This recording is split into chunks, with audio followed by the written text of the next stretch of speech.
Welcome to the Kyber Lab, episode 23. This is Hunter versus General Grievous. The goal of Kyber Lab, as always, is to max your banners, avoid any mistakes, and remove the RNG from your fights. So, this is a little bit different than the rest of the Kyber Labs. I'm going to mention a couple of times in this video other characters that are specifically in the fight. I mentioned Tech a few times, and on the defensive side, Magna Guard, because that's something you'll often see in this setup. B1 doesn't really make that big of a difference one way or another.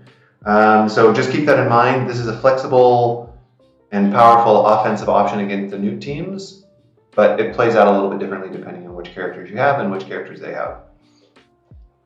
So I'll just keep in mind when I mention that throughout the fight. So banner goal 53 plus, should be easy 54. There's a lot of regeneration here. You can do it with gear 12 Bad Batch, assuming your turn order and mods are set correctly. There's no tech here, but if you do have tech, it's important to have potency on him. Offense on Hunter and everybody else is very useful. Wrecker, the beefier he is, the better. Sometimes a potency cross is helpful depending on your planned usage of him. If Echo and Tech are there, you want them both to go before so you can get the stuns on the whole team. And then from there, it's super easy, like they'll never take another turn. The way you play this is Echo uses his dispel buffs and daze. Then Tech follows up with stun. If not Tech following up with a stun, you could use Wrecker's stun if he has potency cross. But you'll see in here it plays out a little bit differently. The main RNG impact is tenacity on B2 or Magna relative to Tech's potency or Wrecker's potency, although it's rare to use Wrecker's stun, especially in 3v3. So let's see how this plays out. So here we start with Echo's move. That's the obvious opening one. Put daze, protect us from B2's counterattacks if we're attacking the rest of the team. Here, however, Dooku is pretty fast.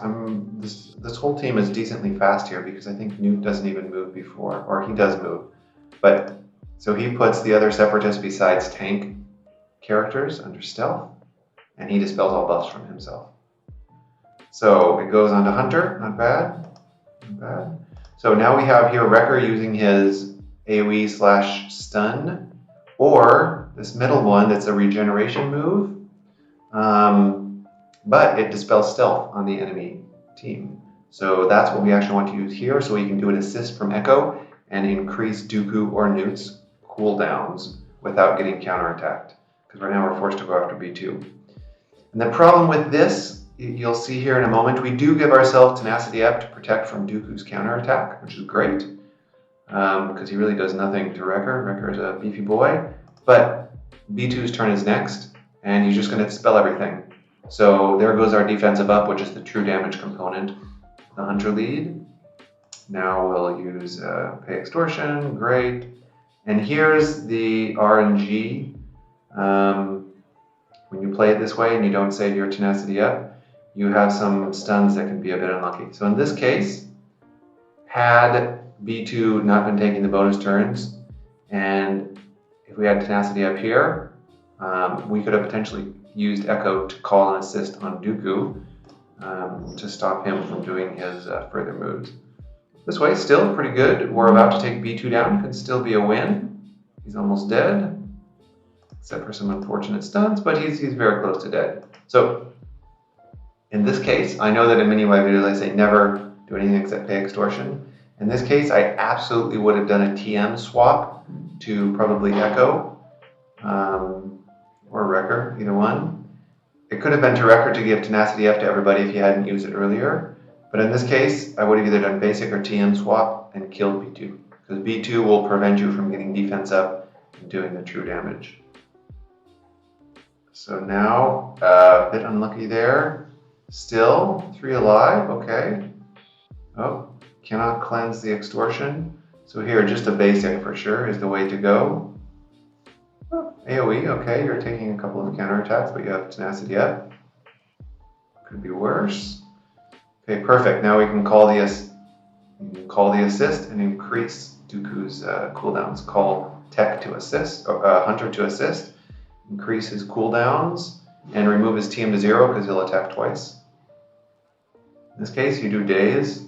Not bad. The problem is now extortion, because of the stuns, is up on everybody. So trying to pay off the extortion, but he had his cleanse because his cooldowns were not increased. And if he's unlucky, he'll get some lightning shock. Another stun there.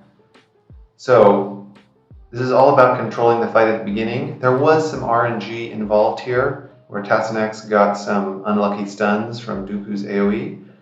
Yeah, so the fight is probably going to end up as a loss here. But the important thing is to play for control and to use this is not like 5v5 where you have more characters to do damage. You have to be very careful using the assist from Echo to increase the cooldowns. Yeah, unfortunately this turns out to be a loss. There was a bit of bad RNG where Dooku was getting a lot of stuns, but it still could have been avoided. It easily could have been a win here. Tough fight. Nute pulls off another one. Hope you found that helpful. Cheers.